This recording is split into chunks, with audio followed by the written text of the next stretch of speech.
तपाईहरु सबैको ध्यान त्यतातिर केन्द्रित गर्न चाहन्छौं।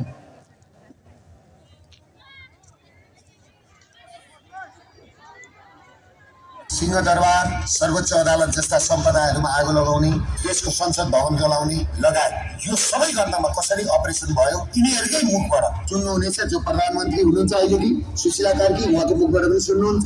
डाक्टर अभिषेक सिंह हुनुहुन्छ, प्रधानमन्त्री कार्यालयमा हर्ताकर्ता हुनुभएको छ, उहाँको अनुहार राम्ररी चिन्नुहोस् र यी सबै अनुहारलाई राम्रो चिन्नु नेपाली जनताले।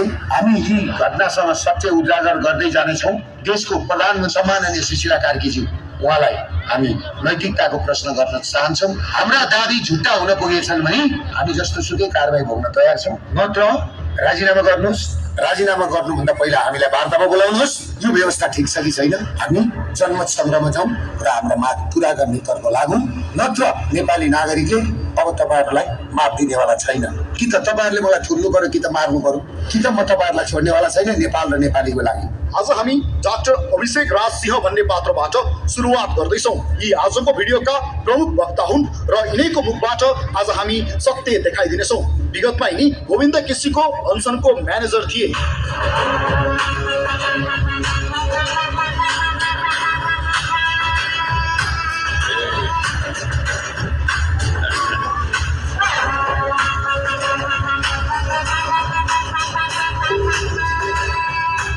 केदार भक्त माध्यमका निकटस्थ यिनी त्यहाँबाट उज्जवल थापाको ग्रुप हुँदै इनफ इज इनफ अभियान, बालिन, गगन, स्वर्णिम, योगेश, नारायण काजी, बब्लु गुप्ता, ओम प्रकाश अर्याल जस्ता पात्रसँग सहकार्य गर्दै अहिले सिल्भर लाइन हस्पिटलको सञ्चालक छन्। उनको फेसबुक वाल हेर्दा त्यो प्रश्न हुन्छ, यिनी कस्ता पात्र हुन्? आम जनताले बुझिहाल्नुभयो।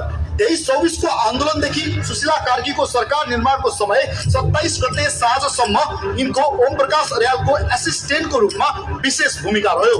यिनी सो समयमा सुशीला कार्कीका ड्राइभर बनेका थिए।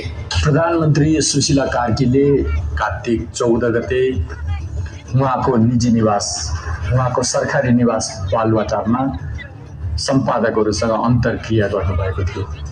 त्यो अन्तर्क्रियाका क्रममा उहाँले एउटा राज भन्नुभयो।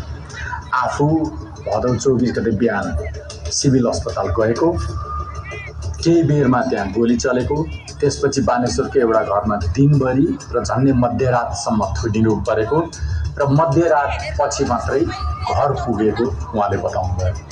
र मध्यरातमा घर जाँदा आन्दोलनकारीहरूले बाटोमा रोकेर नचिनेका कारण झन्डै आक्रमण गरेको र त्यो अवस्थामा बडो साहस र चलाकीपूर्वक अभिषेकजीले जोगाएर मलाई लैजानुभयो भन्नुभयो।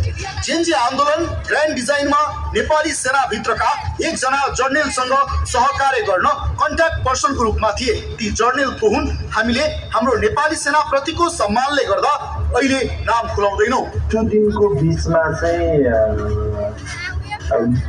आर्मीको केही जवानहरूले चाहिँ हजुर पर्सनली मलाई पनि फोन गर्नुभएको थियो। एकछिन घटना सुरु गर्नु अघि यिनको यो दुईवटा स्टाटस हेर्नुपर्छ।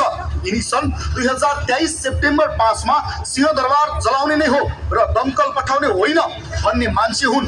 यिनको टाइमलाइन हामीले सुरक्षित राखेका छौँ। बालिनको सिंहदरबार जलाउने धम्की लगत्तैको स्टाटस हुन् यी।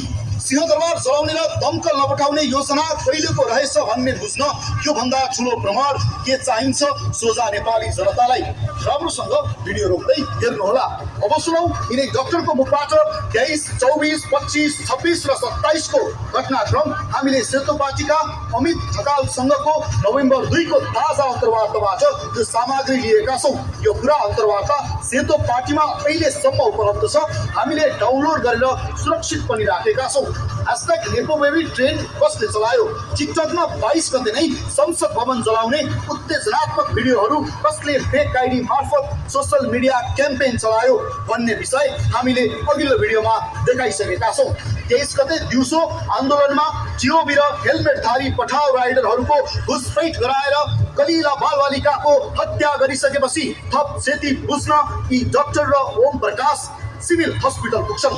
रात 11 साढे 11 भइसके पछाडि चाहिँ उनीहरूको गृहमन्त्रीले चाहिँ फोन गर्नुभयो अनि हामी भेट्यौँ। अनि उहाँ फेरि अस्पताल जाँदा चाहिँ एक्लै नै जानुभयो। म एक्लै गएँ त्यस पछाडि उहाँको अन्तर्वार्ता सकिएपछि मैले उहाँलाई पिक गरेँ अनि त्यस पछाडि फेरि हामी अस्पतालमा त्यहाँको ड्यामेज मूल्याङ्कन गरेर भोलि बिहानको स्क्रिप्ट अनुसारको तयारीमा भेट हुने गरी 23 गते राति छुट्छन्।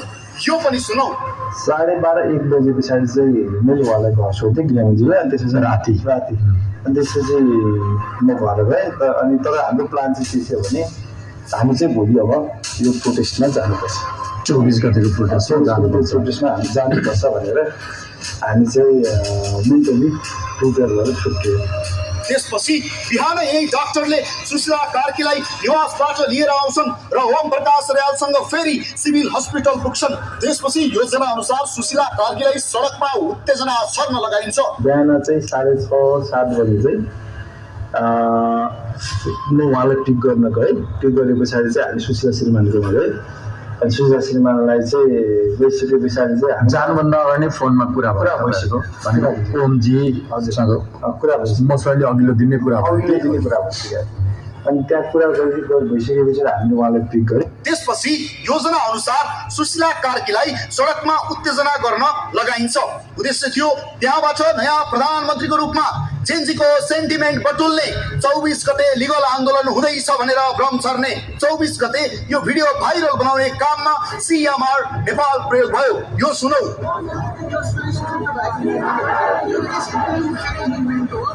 आज जे भयो नि यो के भयो यसको यो चाहिँ यसको एउटा नकारात्मक जुन परिणाम आएको छ त्यसको विरोधमा चाहिँ अब हामी लाग्छौँ। जस्तो अहिले प्रश्नहरू पनि उठ्यो प्रधानमन्त्रीलाई गृहमन्त्रीलाई अन्तर्राष्ट्रिय अदालतमा उठाउनुपर्छ उहाँलाई कारवाही गर्नुपर्छ कानुनी दायरामा किनभने यो genocide this is totally genocide of humanity अझ बच्चाको जेनोसाइड।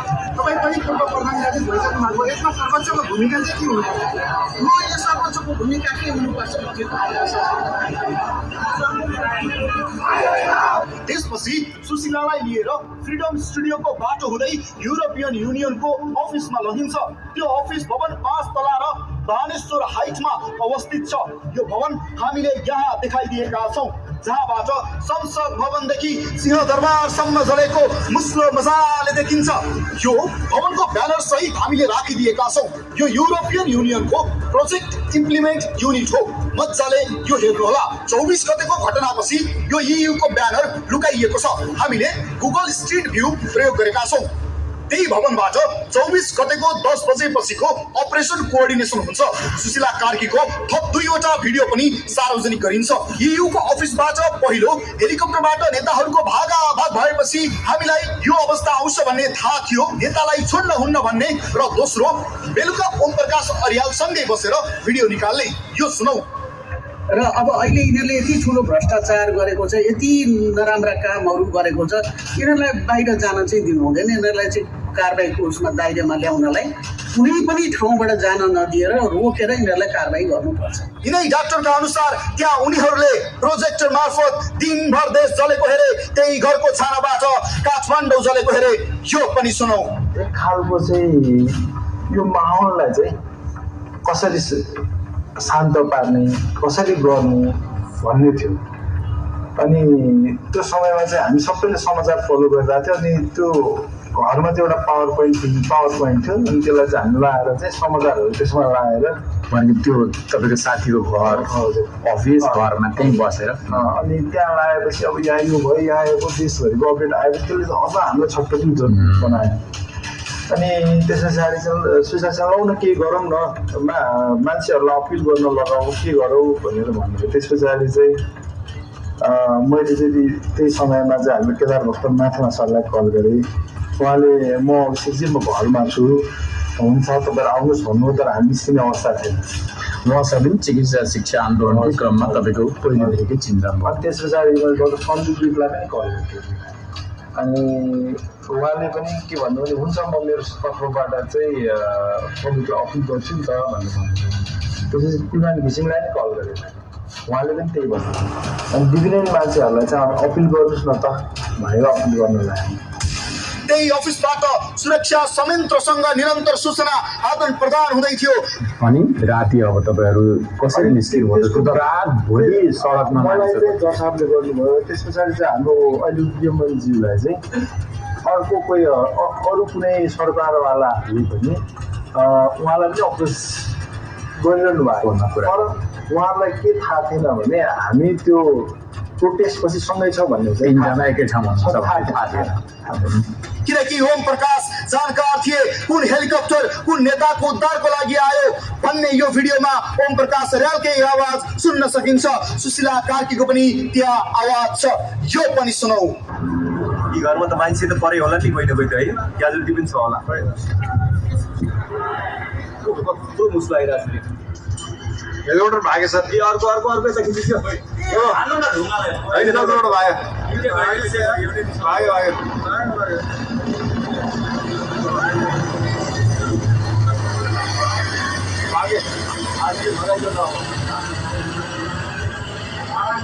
किन बचाउनु के जरुरी थियो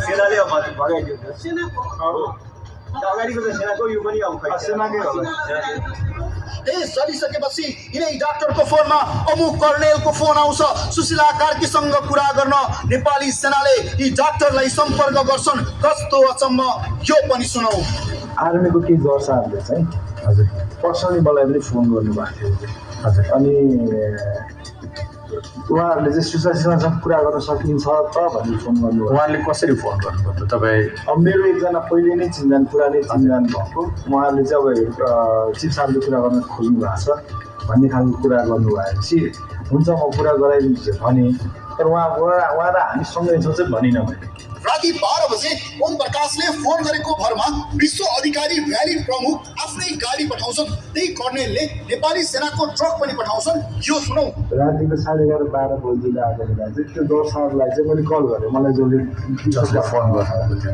अनि त्यस पछाडि चाहिँ मैले भने त्यतिखेर चाहिँ मैले चाहिँ सुशीला श्रीमान हामी चाहिँ